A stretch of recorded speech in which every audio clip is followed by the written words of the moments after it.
महाराष्ट्र में फिर एक बार बागेश्वर धाम का दरबार सजा और हजारों के तादाद में श्रद्धालु इकट्ठे हुए। बाबा बागेश्वर धाम ने मुंबई को माधव नगर बनाने का संकल्प लिया। बाबा बागेश्वर धाम ने भारत को फिर से हिंदू राष्ट्र बनाने की बात कही। शिवसेना ने बाबा बागेश्वर धाम को आरएसएस से कनेक्शन की बात कही। बाबा बागेश्वर धाम ने कहा कि आग लगी आकाश में झरझर गिरे अंगार, संत न होते संसार में तो जल मरता संसार। बाबा बागेश्वर धाम की फिर से हिंदू राष्ट्र वाली हुंकार है। बाबा बागेश्वर धाम जी ने कहा कि सांच वाला आदमी कभी झुकता नहीं, ललकारता है।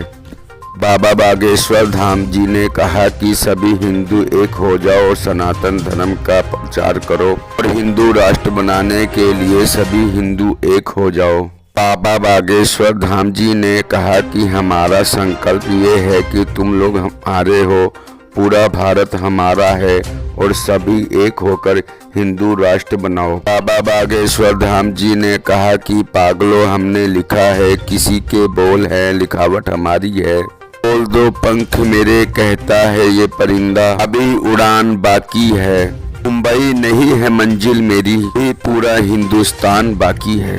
पर्चा तो एक बहाना है, बालाजी की कृपा का सिद्धांत बताना तो एक बहाना है। भगवान होते हैं कि नहीं इसका अनुभव कराना तो एक बहाना है। असलियत में पूरे भारत को राम का बनाना है। बाबा जी ने कहा कि ऑटो वाला भी बोल रहा है कि बन रहा है काम, इसलिए विरोधियों की है नींद हराम। तो क्या भारत में क्या पूरी दुनिया में हो रहा बालाजी का नाम। ना तो मैं थका हूँ ना हिम्मत हारी है, हौसला सनातन में मर मिटने का है, इसलिए मेरी उड़ान जारी है। अब भारत हिंदू राष्ट्र बनकर ही रहेगा। बाबा धीरेन्द्र शास्त्री ने अपनी माँ की फिक्र का कुछ इस तरह जिक्र किया। हमारी माँ हमसे पूछ रही थी, बेटा तुम इतना परेशान क्यों हो। इसलिए हो रहा है, पहली बार हमारी माँ ने हमसे पूछा। हमने अपनी माँ से कहा, माँ तूने हिंदू शेर को जन्म दिया है। माँ ने नम आंखों से कहा, बेटा फिर से टीवी में तेरी न्यूज चलने लगी, वो पढ़ी लिखी तो है नहीं। बोली फिर से न्यूज चलने लगी, तू किसके लिए इतना परेशान है। हमने कहा, माँ तुम हमें आशीर्वाद दो, तुमने अपने बेटे को हिंदू शेर पैदा किया है,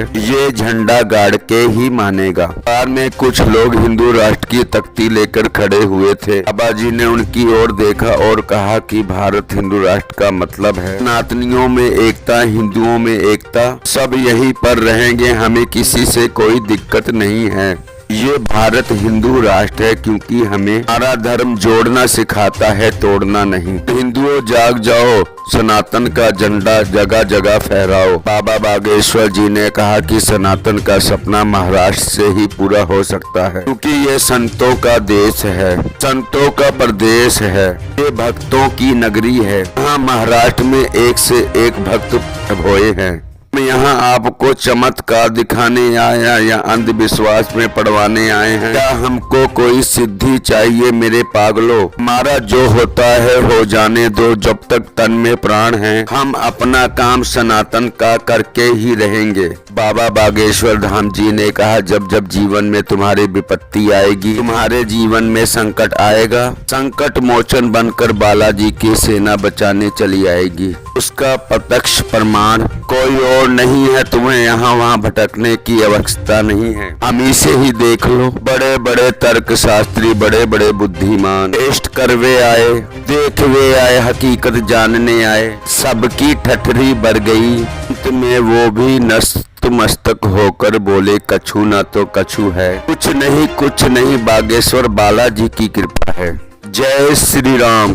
बाबा बागेश्वर धाम जी ने फिर से कहा, पर्चा तो एक बहाना है, बालाजी की कृपा का सिद्धांत बताना तो एक बहाना है। भगवान होते हैं कि नहीं इसका अनुभव कराना तो एक बहाना है। असलियत में पूरे भारत को राम का बनाना है। शिवसेना के नेता संजय राउत ने बाबा बागेश्वर धाम जी के आने का विरोध किया था। बाबा बागेश्वर धाम ने जैसे पहले दरबार लगाते थे वैसे ही दरबार लगाया और वहां पर हर किसी का पर्चा बनाया और उनकी हर किसी के दुखों का निवारण किया और जो पर्चे में लिखा वो 100% सही था, वहां के लोगों ने बताया। डिस्क्लेमर, यह जानकारी एबीपी न्यूज डेटेड एट 19 मार्च 2023 8:47 PM IST से ली गई है। अगर आप लोग चाहें तो ऑनलाइन जाकर दे सकते हैं। अब तक चैनल इस जानकारी की किसी तरह की कोई पुष्टि नहीं करता। Thanks for watching this video.